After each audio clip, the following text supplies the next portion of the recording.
Good morning student.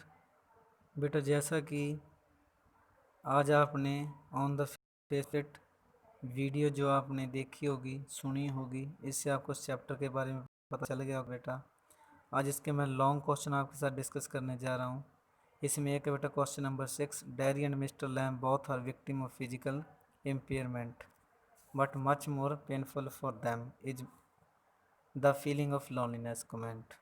तो बेटा इसमें डैरी और मिस्टर लैम्ब के दोनों के करेक्टर के बारे में बताएंगे आप। Both Derry and mister Lamb are victim of physical impairment. दोनों के अंदर क्या है, प्रॉब्लम थी। जैसे डैरी का तो जो फेस था वो बर्न था विद एसिड, और जो मिस्टर लैम्ब थे जो उनकी वन लेग थी वो 10 की लेग थी। तो फिजिकल इम्पेयरमेंट थी बेटा दोनों के अंदर। Mister lamb is an old man who has lost one of his leg in war. ये आपको पता है कि मिस्टर लैम्ब एक बुजुर्ग आदमी थे, बूढ़े आदमी थे, और उसकी जो एक लेग थी वो युद्ध के अंदर चली गई थी भाई। गन शूट के साथ जो उसकी एक लेग है वो उसको गोली लग गई थी, जिससे अब उनकी जो लेग है वो टिन की है, टिन मेटल की है बेटा। Now he has A tin leg in its place. अब उसकी ओरिजिनल लेग तो है नहीं, टिन की है। He lives alone in a house that has a big garden in the front. वो उसका एक घर के अंदर अकेला रहता था, जिस घर के सामने एक बहुत बड़ा गार्डन था, एप्पल का गार्डन था। People have spread many stories about him. जो लोगों ने उनके खिलाफ बड़ी बैड स्टोरीज स्प्रेड कर रखी थी, फैला रखी थी। And no one ever cares to visit him, और कोई भी उनके घर विजिट नहीं करता था। Kids call him Lamey Lamb. तो बच्चे उसको लंगड़े लैम के नाम से, लैमे लैम के नाम से पुकारते थे। And run away on seeing him, और उसको देखकर भाग जाते थे बेटा। तो ये था एक तरह का जो मिस्टर लैम्ब है उसका ये करेक्टर स्केच हो गया, उसके बारे में हमें सारा पता चल गया। It is nothing strange that he feels very lonely and disappointment या डिसअपॉइंटेड। इससे क्या है बेटा, एक तो वो अकेला था, और एक वो अकेला जो रहता था, अकेलेपन ने उसको बहुत ज़्यादा निराश कर दिया था। Dairy is 14 years old boy. अब डैरी के करेक्टर के ऊपर आ जाओ। डैरी का एक 14 साल का लड़का, and his state is not different. उसकी जो कंडीशन है वो बिल्कुल मिस्टर लैम की तरह ही है। The one side of his face is all Brunt and he looks very ugly. जो एक साइड उसकी जो राइट साइड चीक है उसकी वो ब्रंट विद एसिड, एसिड से जली हुई है। And he looks very ugly, अब वो बड़ा गंदा दिखाई देता है, बड़ा भद्दा दिखाई देता है। लाइक ए डेविल, एक शैतान की तरह उसकी जो लुक है वो दिखाई देती है। People look at him with a sense of shock and fear. जो लोग उसकी तरफ देखते हैं उनको बहुत ज़्यादा डर और सदमा महसूस होता है। क्यों? क्योंकि जो उसकी शक्ल है क्या है, शैतान की तरह बन गई है। Naturally he feel sick of the world he is living in.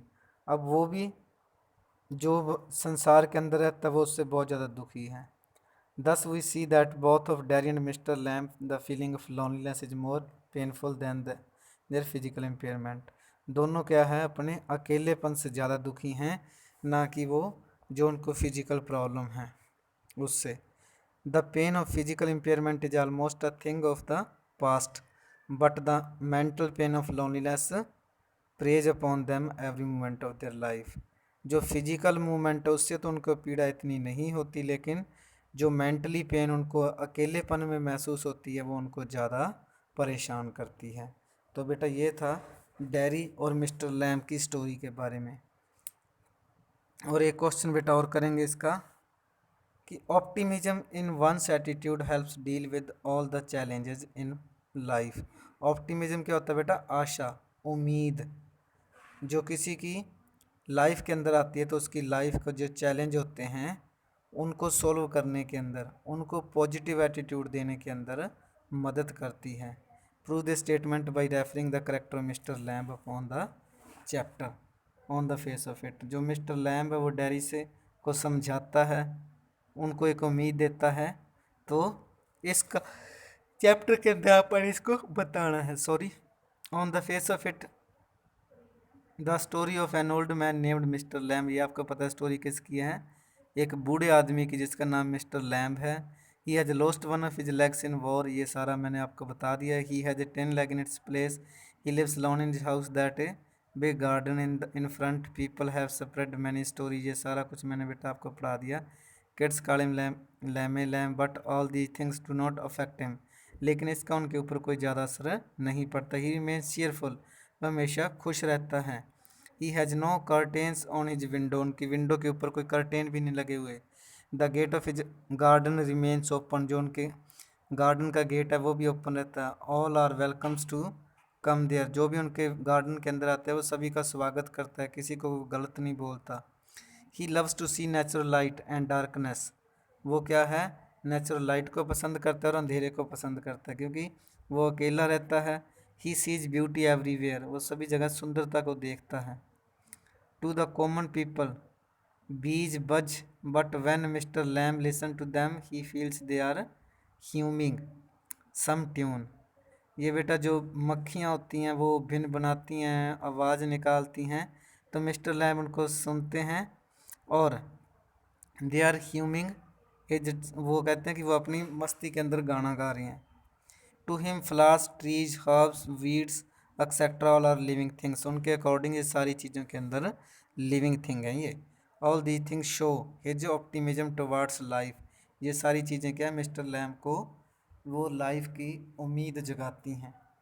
With such an attitude he deal successful with all the difficulties and the gloom in his life, इस एटीट्यूड के द्वारा, इस पॉजिटिव एटीट्यूड के द्वारा, life जो attitude है उसके द्वारा, जो वो सारी डिफ़िकल्टीज और दुख होते हैं अपनी लाइफ के अंदर उनको सक्सेसफुली झेल लेता है। We can clearly see that the light of optimism in a person's heart can make every difficulty seem light to him और हर, जो बेटा ऑप्टिमिज्म एक ऐसा हथियार है जिसके द्वारा आप बड़े से बड़े दुख को आसानी से झेल सकते हैं, आसानी से सफ़र कर सकते हैं बेटा। तो ये थे आपके 2 क्वेश्चन बेटा। मैं उम्मीद करता हूँ कि आपको इस चैप्टर समझ आ गया होगा। ये 2 क्वेश्चन आप याद करोगे बेटा और शॉर्ट सारे पढ़ोगे बेटा, एक भी शॉर्ट नहीं छोड़ना, इससे आपको सारी स्टोरी के बारे में पता चलेगा बेटा, करेक्टर के बारे में पता चलेगा, सिचुएशन के बारे में पता चलेगा। तो ये 2 तो लॉन्ग क्वेश्चन करने और शॉर्ट सारे बेटा पढ़ने हैं। मैं उम्मीद करता हूँ बेटा आपको समझ आ गए होगे। फिर भी अगर कोई चीज़ की प्रॉब्लम हो तो बेटा मेरे से कंसल्ट कर सकते हो। एक बेटा मेरे चैनल को लाइक और सब्सक्राइब ज़रूर कर लें, जिससे आपको नई वीडियो का मैसेज मिल सके। थैंक यू बेटा, हैव ए गुड डे।